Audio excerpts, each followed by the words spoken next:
بسم اللہ الرحمن الرحیم۔ کاروباری حضرات کے لیے خوشخبری۔ کاروبار کی ترقی کے لیے سورہ اخلاص کا یہ وظیفہ حاضر خدمت ہے۔ اکثر دوستوں کی یہ شکایات پریشانی ڈسکس کرتے ہیں کہ یار کاروبار نہیں چل رہا، بڑے حالات مندے ہیں، سیلز نہیں ہو رہی، گاہک تو چڑھتا ہی نہیں ہے دکان پہ۔ ایسے حالات کو دیکھتے ہوئے جو سارا دن کی دکان پہ بیٹھ کے آ جاتے ہیں، سلسلہ بہتر نہیں ہو رہا، اس کے لیے شاہ صاحب کو وظیفہ ہوتا ہے۔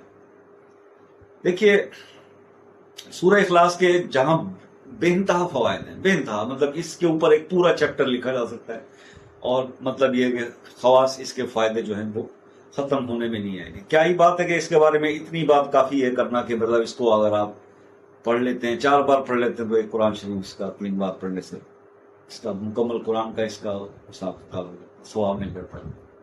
تو کہنے کا مقصد یہ ہے کہ سورہ توحید ہے اللہ نے اپنی ساری تعریف کو نہیں اس آیت اس سورہ اخلاص میں کہتے ہیں نا کہ سمیٹ دیا۔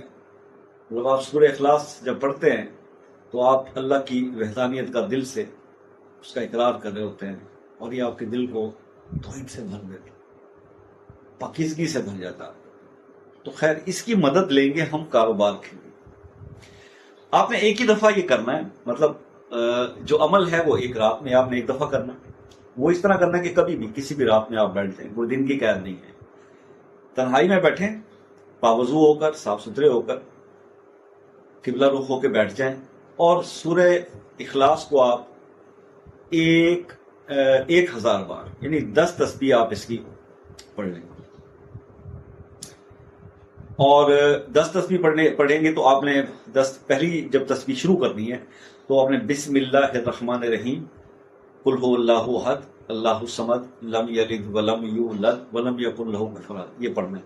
اس کے بعد پھر آپ نے بسم اللہ نہیں پڑھنی، بلکہ صرف سورہ اخلاص کو 1000 ٹائم آپ نے پورا کر لینا۔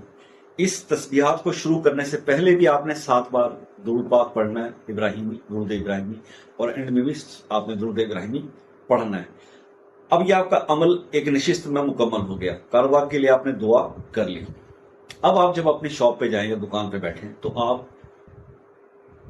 ویلے نہ بیٹھیں۔ زوال کے ٹائم کو جو 12 سے 1 بجے تک ہوتا ہے، اس کو چھوڑ دیں۔ زوال کے علاوہ کے ٹائم میں آپ جب دیکھیں کسٹمر نہیں ہے تو آپ اس کو پڑھنا شروع کر دیں تسبیح پہ۔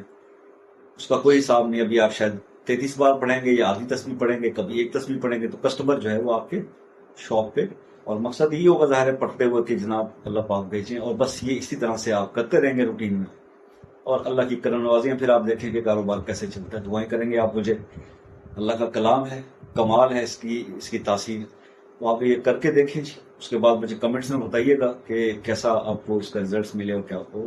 مجھے تو یقین ہے جی اللہ کا کلام ہے اور اس نے 100% کام کرنا ہے۔ ایک بات ذہن میں رکھیے گا،